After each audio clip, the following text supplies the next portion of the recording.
Welcome to Biography Central. You are listening to Life of Sri Ramakrishna, a complete biography. Chapter 16, in the company of devotees and scholars. The reader will remember that the Brahmini was commissioned to convey a divine message to two other devotees. She would often say to the master, "If you are willing, I shall write to them to come here." One day, he gave her the permission, and in due course, Chandra came. The master was invited that day to visit the Brahmini, though she had kept Chandra's arrival secret.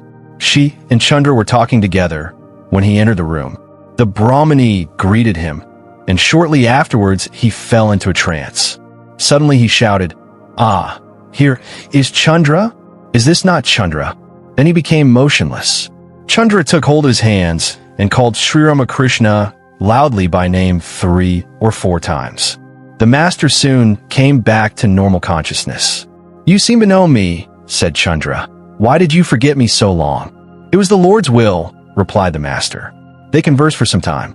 Chandra was a great devotee, and Sri Ramakrishna loved him. He said that Chandra was endowed with some of the power of the Lord Vishnu, and it was because of this that he could restore the master to a normal state of mind from samadhi so easily. But he looked so insignificant that Hriday seriously doubted his spiritual greatness and called it in question.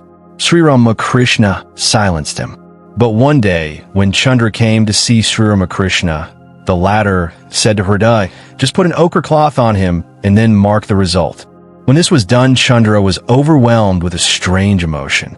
With a smile, Sri Ramakrishna drew Hriday's attention to the transformation.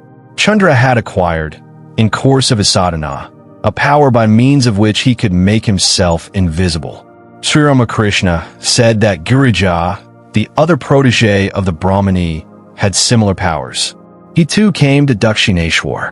One evening he accompanied the master to the neighboring garden of Sambhu Charan Malik, who was a great admirer of Sri Ramakrishna and thought it a rare privilege to be of service to him. All three were so engrossed in spiritual discussion that they did not notice that evening had deepened into night. When the master and Girija turned their steps towards Dakshineshwar, it was so dark that they stumbled. Sri Ramakrishna was particularly distressed. Seeing him in this plight, Girija suddenly stopped and said, "Wait a bit, brother, I will give you light." Then he turned his back, and from it a powerful light was emitted, which lit the way up to the gate of the Kali temple.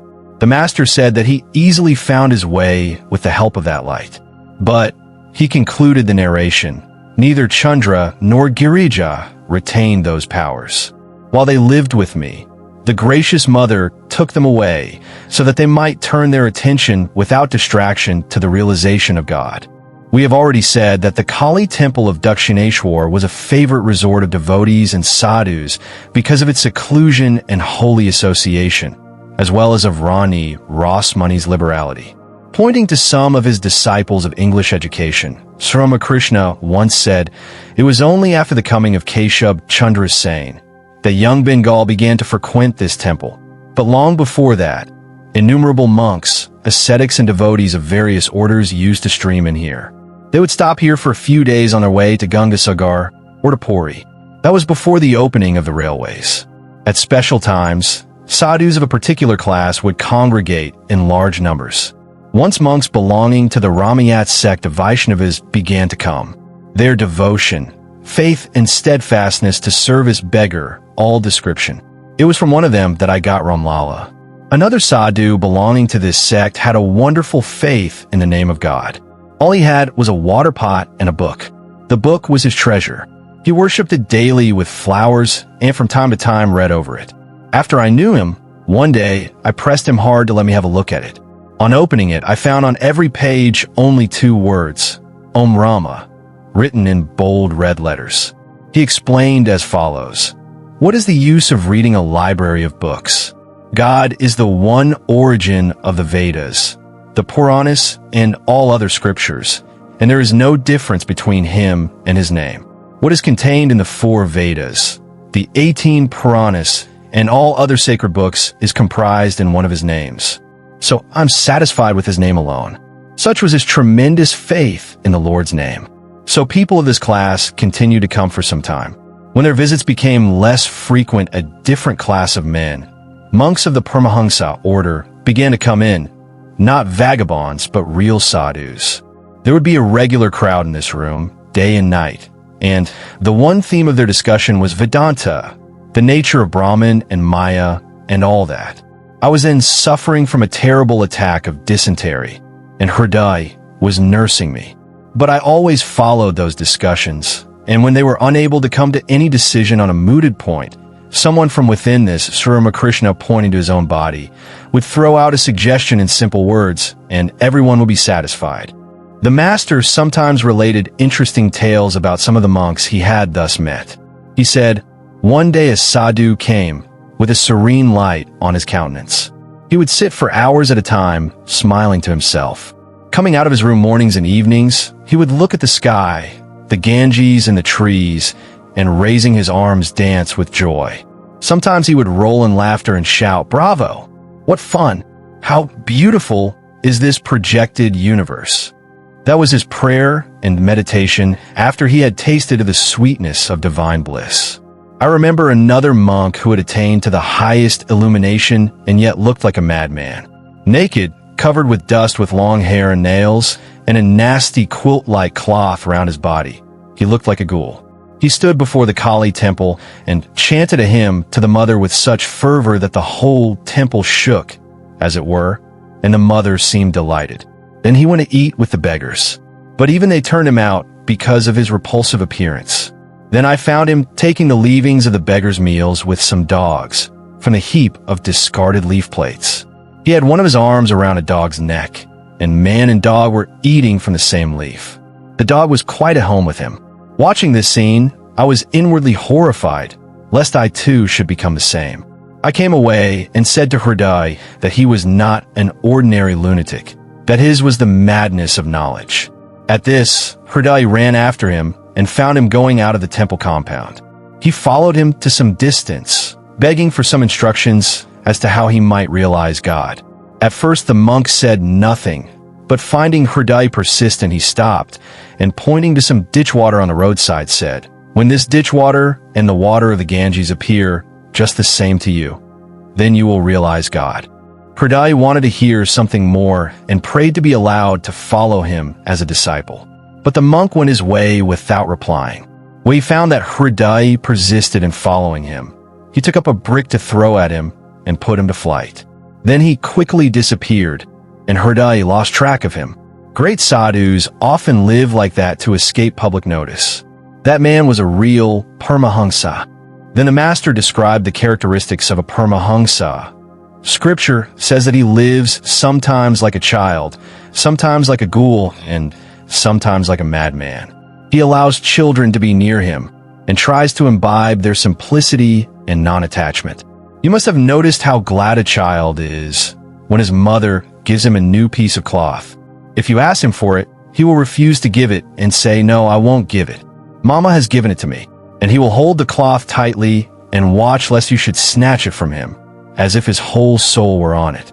But a minute later, if he finds in your hand a toy, not worth even a farthing, he will say, "Give me that, and I will give you the cloth."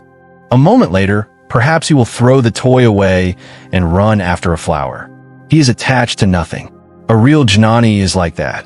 Sometime during this period, 1862 to 1863, Sri Ramakrishna had a desire to supply the devotees with the various requisites of worship so that they might practice their sadhana peacefully, and he would have the pleasure of watching it. He spoke about it to Mathur, who forthwith arranged for a large store of goods in the Kali temple to be left completely at the disposal of Sri Ramakrishna to distribute as he liked. Besides foodstuffs such as rice, flour, ghee, etc., there were blankets, water pots, and kamandalus, even the intoxicants commonly in use among the sadhus and the tantrikas, of whom there was a large influx at that time. The tantrikas would form mystic rings, which they often invited him to join. Sometimes he was made the leader. At first, they asked him to taste the consecrated wine, but later on, finding that he could not take it, and that mere mention of it was sufficient to induce religious intoxication in him, they desisted. In deference to the custom prevailing in these sittings, Sri Ramakrishna would either touch a drop of wine to his forehead or smell it, or at the most put a drop on his tongue with his finger. He noticed that there were some who, after drinking, would sit for meditation and become absorbed in it, but most of them drank because they liked wine and instead of praying became boisterous. So he stopped the supply of wine altogether. The meeting of these exponents of different ideas with Sri Ramakrishna was of great significance. True spiritual fervor is extremely contagious. No sooner had Sri Ramakrishna attained perfection in following a particular form of sadhana than devotees of that type came to Dakshineshwar.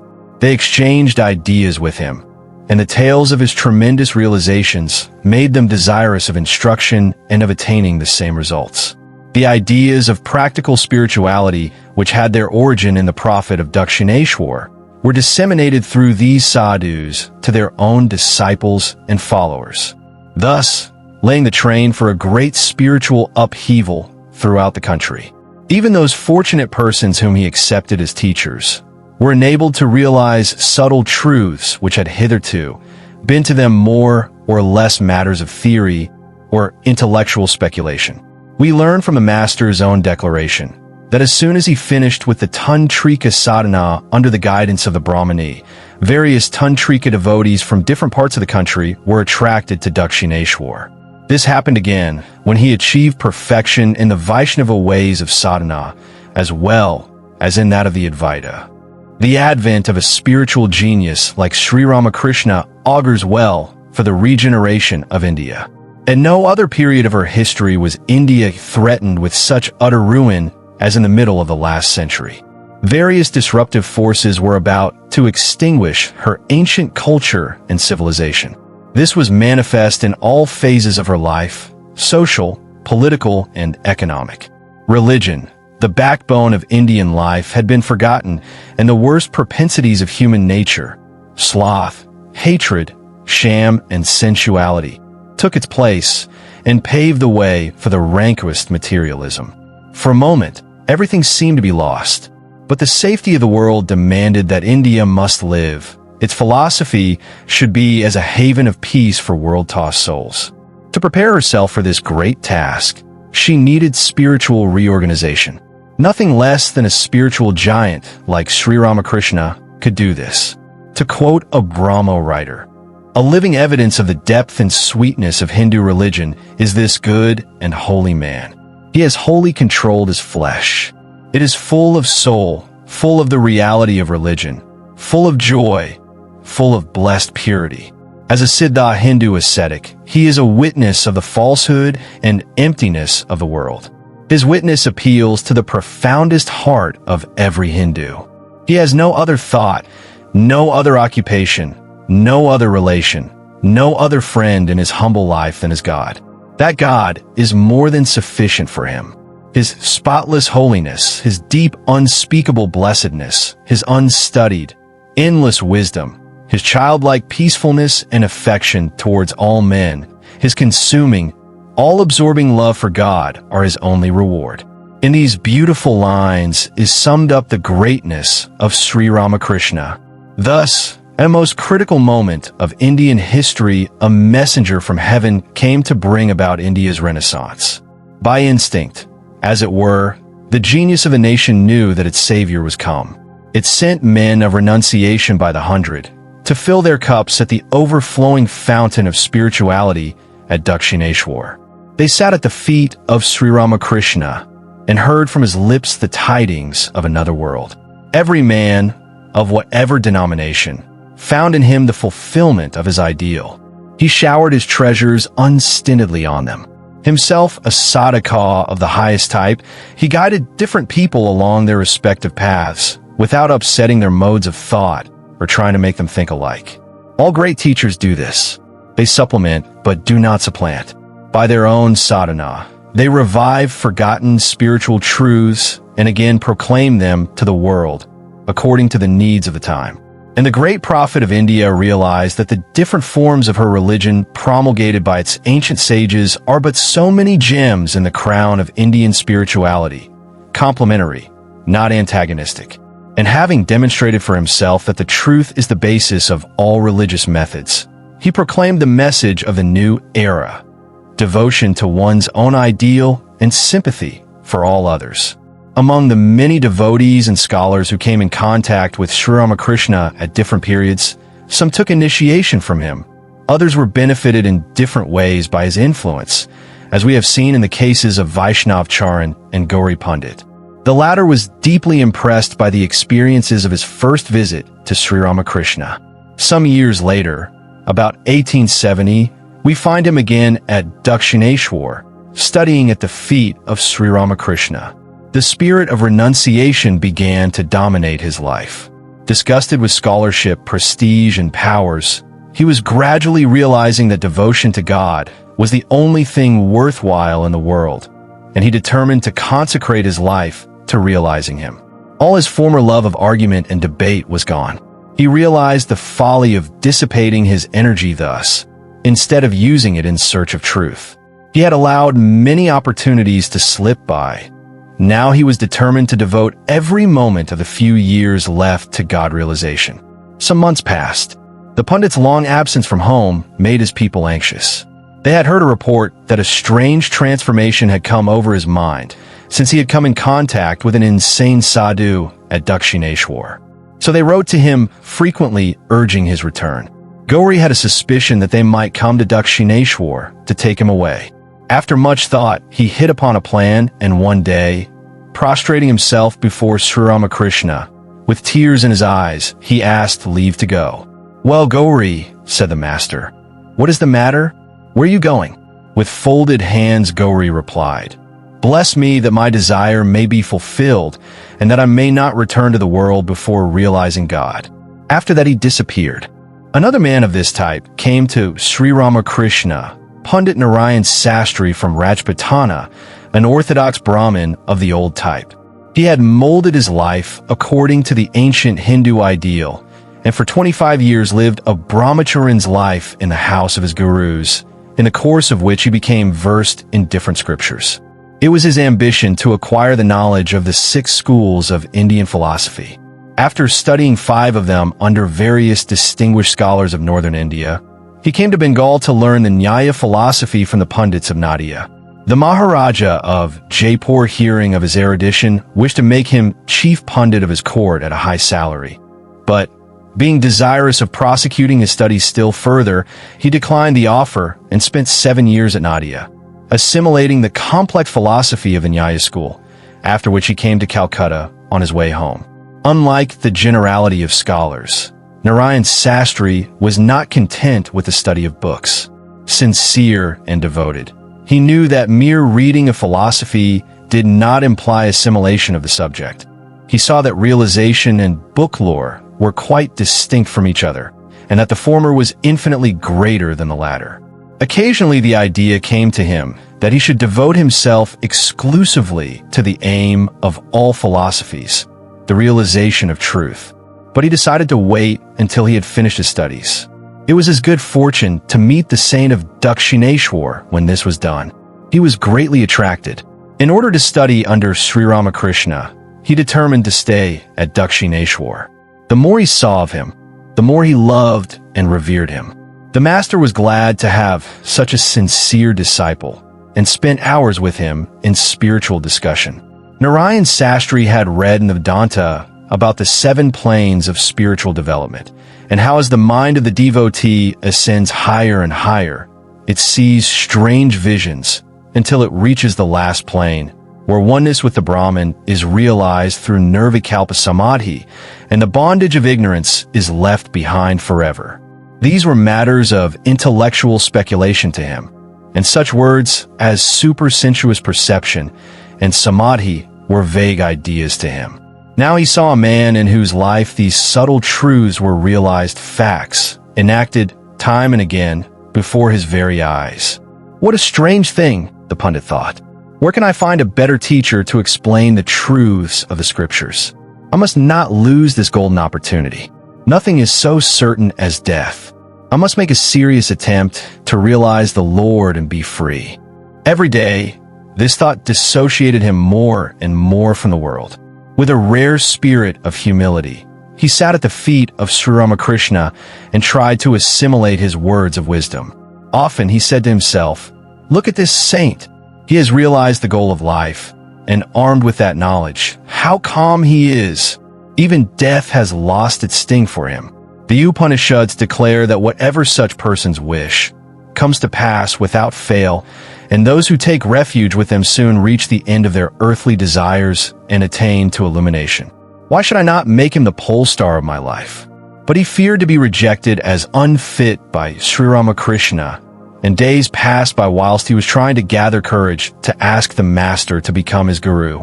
In the meantime, an incident took place which is worth mentioning here. Michael Madhusudan Dutt, the great Bengali poet, a Christian and barrister at law, was called to Dakshineshwar by Dvarkanath, son of Mathur, for consultation about a lawsuit. Hearing of Sri Ramakrishna, he expressed a desire to see him. The master was requested to come to Madhusudan. He did not wish to go and sent Hriday instead. Dvarkanath again asked the master to come. This time he accepted the invitation and went with Narayan Sastri. The Sastri had a talk with the poet in Sanskrit, in the course of which he asked him why he had embraced Christianity. The poet is said to have replied that he had been compelled to do so for pecuniary reasons. "What?" replied Narayan Sastri in a reproachful tone. "For such a trifle you gave up your precious religion. You should have preferred starvation." The pundit was disgusted and did not talk to him further. The poet then implored Sri Ramakrishna to give some advice. "Somebody is pressing my lips," replied the master. "I cannot utter a word." "I am your humble servant," said the poet. "So why should you not favor me?" "That is not the point. I want to speak with you, but somebody is pressing my mouth and preventing me from speaking," said the master. The poet was naturally mortified. A few minutes later, however, Sri Ramakrishna sang some well-known devotional songs, which consoled Madhusudan. Narayan Sastri expressed his disgust at the poet's conduct by writing in charcoal in Bengali characters on the wall in front of Sri Ramakrishna's room that it was foolish to give up one's Hindu religion for the sake of the stomach. This used to attract the notice of visitors long after the incident. One day Narayan Sastri met Sri Ramakrishna when he was alone and begged to be initiated into sannyasa. The master yielded to his importunities. Soon after he bade adieu to Dakshineshwar. Nothing further is definitely known of him. Some say he went to the Vasistha ashrama in Assam, determined to lay down his life, if need be, in the struggle for realization. He probably died there. Sri Ramakrishna often spoke of him to his devotees. Not content with receiving sadhus and other devotees, Sri Ramakrishna, without waiting for an invitation, would often seek those who were known for their quest of the truth to talk with them. He did not care whether or not he would be well received. His sole concern was to meet different devotees and to find out how far they had progressed towards their ideal. He never failed to estimate a man according to his deserts, be he of humble or high position. Pandit Padmalochan, Devendranath Tagore, Bhagwan Das Babaji, and Swami Dayananda Saraswati were some of these he visited about this time. We shall tell of his meeting with Padmalochan. Pandit Padmalochan Turkalankar was the court pundit of the Maharaja of Burdwan and a great scholar.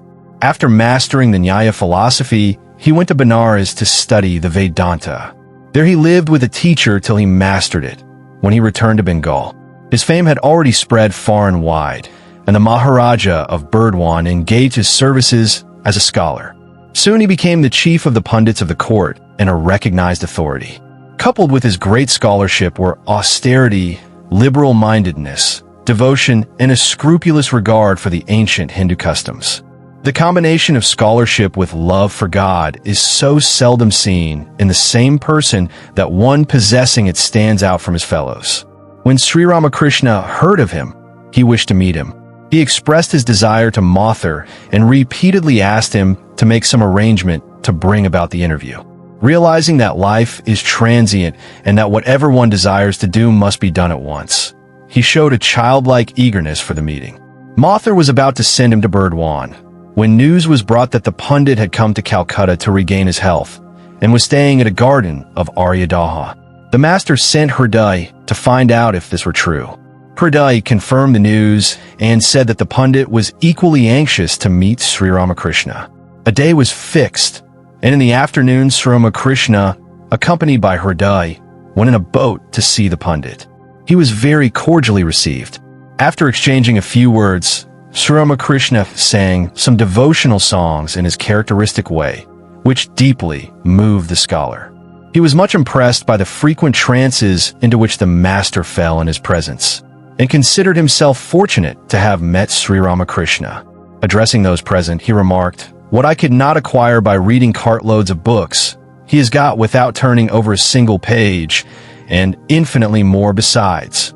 After telling Hriday that he regarded Sri Ramakrishna as divine, he said to the master, "I shall read out to you my written discussions on God with Utsavananda Goswami and others. Then my labors will be fruitful."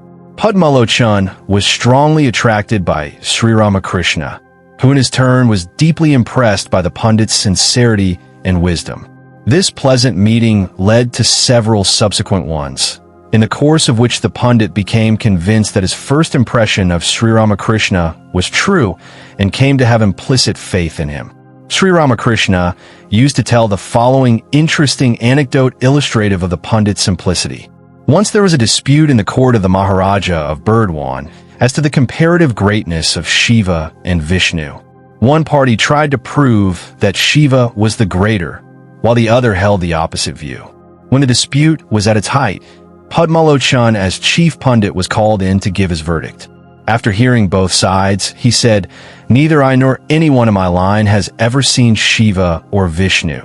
So how can I tell you which is the greater? But if you wish to know what the scriptures say on the point, the Shiva scriptures give the foremost place to Shiva, while the Vaishnava scriptures extol Vishnu. Each is great to his respective devotees." Both parties were reconciled by this opinion. In the course of the practice of Tantrika sadhanas, Pandit Padmalochan acquired some extraordinary powers. He always kept beside him a vessel full of water and a napkin. Whenever he was formally asked to solve any difficult problem, he would walk a few steps, wash and wipe his face, and then give the matter his consideration. This was done according to the direction of his favored deity, and was never omitted, for by it he was made invincible in debate. It was a profound secret, and none, not even his wife, knew of it. There was nothing in this habit to excite anybody's suspicion. Sri Ramakrishna used to say that he came to know of it through the grace of the Divine Mother, and one day managed to hide the Pandit's water vessel and napkin. A question awaited immediate solution, and the Pandit, before answering, looked for them. He was surprised to find they were missing. When he found that it was Sri Ramakrishna who had removed them, he was astonished. But his amazement knew no bounds on learning that the master had purposely done so. He was overwhelmed at the thought that Sri Ramakrishna had fathomed the innermost contents of his mind, and with tears in his eyes, sang the praises of the master, knowing him to be no other than his chosen deity. This incident led the Pandit to surrender himself completely at the master's feet, and so greatly strengthened his faith that he said to him, as Sri Ramakrishna himself used to tell his disciples, "As soon as I recover, I shall have all the scholars summoned to a meeting where I shall declare you to be an incarnation. I should like to see anyone with the boldness to challenge my statement." The following will also give an idea of the Pandit's great regard for Sri Ramakrishna. In the year 1863, Mathur, at an enormous expense, gave to the Brahmins 1,000 maunds of rice and other foodstuffs, besides large quantities of gold and silver. He made arrangements for a musical festival of few days' duration, to which Sri Ramakrishna was invited. It is said that Mathur made presents of costly shawls, silk clothing, and hundreds of rupees to the singers, judging their merits by the degree of the master's satisfaction, as revealed by his trances. Mathur wished to invite Pandit Padmalochan, but he was afraid that being an orthodox Brahmin, the Pandit would refuse. Nevertheless, he sent the invitation, but through Sri Ramakrishna. The master said to Padmalochan, "Will you go to Rani Rasmani's garden?"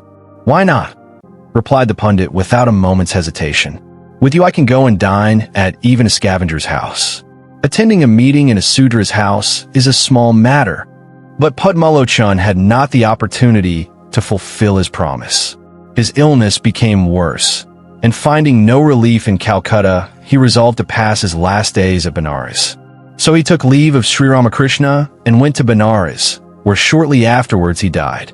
In this connection, it is worth noting that long after the Pandit's passing, when some of Sri Ramakrishna's disciples and followers openly proclaimed him as an incarnation, he asked them again and again to desist. Finding his wishes disregarded, he said in annoyance, "One of them is a doctor and another the manager of a theater, and they come here and call me an incarnation. They think that by doing so they add to my prestige, make me appear great in the eyes of the world. But what do they understand of the significance of an incarnation? Long before they're coming here with their new discovery, great authorities like Padmalochan, who spent their whole lives in the study of such subjects and were masters in all or most of the different schools of philosophy, came here and openly proclaimed this, meaning himself, as an incarnation time and again, till I became sick of the idea. So what do they mean by repeating this old thing?" Swami Dayananda Saraswati, the founder of the Arya Samaj, once paid a brief visit to Calcutta and stayed at a garden in the suburbs. Though already known as a great scholar, he had not yet made known his doctrines or founded his Samaj. Sri Ramakrishna visited the Swami, and referring to him, said to some of his disciples later on, "I went to see him at the Garden of Sini. He had little power. I found his chest always red owing to congestion. Day and night, he discussed the scriptures. With the help of grammar, he went on distorting the meaning of many passages of the Sastras. He seemed to have the ambition of doing something original, starting a new sect. Another great man whom Sri Ramakrishna met was Pandit Jainarayan. This was what the master said about him. He was a great scholar, but had no trace of egoism in him. He knew beforehand about his own death and prophesied that he would give up his body at Benares. It actually came pass. Krishna Kishore was another great devotee whom Sri Ramakrishna frequently visited. He was a worshipper of Rama and lived at Aryadaha. Referring to him, Sri Ramakrishna used to say, "When a state of divine intoxication overpowered me, I could not endure the company of worldly people. I was mad after God and longed to listen to spiritual topics alone. I looked for places where the Mahabharata, the Bhagavata, or the Adhyatma Ramayana was to be heard. Occasionally, I went to Krishna Kishore of Aryadaha to hear him read the Adhyatma Ramayana. He had wonderful faith. He had been to Vrindavan. One day, feeling very thirsty, he came to a well near which a man was standing. He asked the man to draw some water for him. The man replied that he was of low caste and could not do so. Krishna Kishore told him to utter the name of Shiva and be at once purified. This he did and drew water from the well, and Krishna Kishore drank it without any scruples. On another occasion, a sadhu came to Aryadaha. Wishing to visit him, I said to Haladhari, "Krishna Kishore and I are going to see a sadhu. Will you accompany us?" Haladhari replied, "What's the use of going to see a mere framework composed of the 5 elements?" He used to study the Gita and Vedanta, and that was the way he talked. When I told Krishna Kishore about it, he flew into a rage and said, "Had he the audacity to speak like that? Is the man who worships God, meditates on Rama, and has sacrificed all for him, to be slighted thus? Haladhari ought to know that the body of a devotee is of spirit all compact." It was Krishna Kishore's belief that once a man took his holy name, he was pure and spotless. Haladhari denied this and said that a Jamila, too, later on practiced austerities for God, proving that it was not enough to say Narayana once. This disgusted Krishna Kishore so much that he would turn his face away from Haladhari when he met him in the Dakshineshwar garden. One day, he said to me, "Why have you thrown away your sacred thread?" A cyclone of spiritual longing had blown off everything about me. It revolutionized my life. How could I take care of the sacred thread when even the cloth would not stick to its place? I said to him, "If you ever become mad like me, then you will understand it." It actually happened. He himself became mad. He would sit alone in a corner of his house and mutter Om. His people thought he was suffering from a nervous disease and consulted a physician.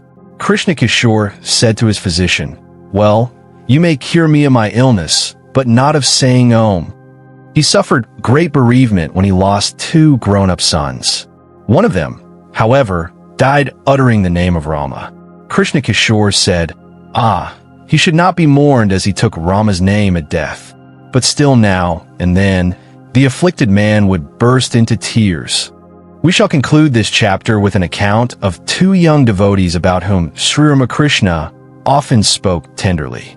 They were frequent visitors to Dakshineshwar, presumably about this period, and were named Govinda and Gopal. Govinda was an oilman's son and lived at Baranagar.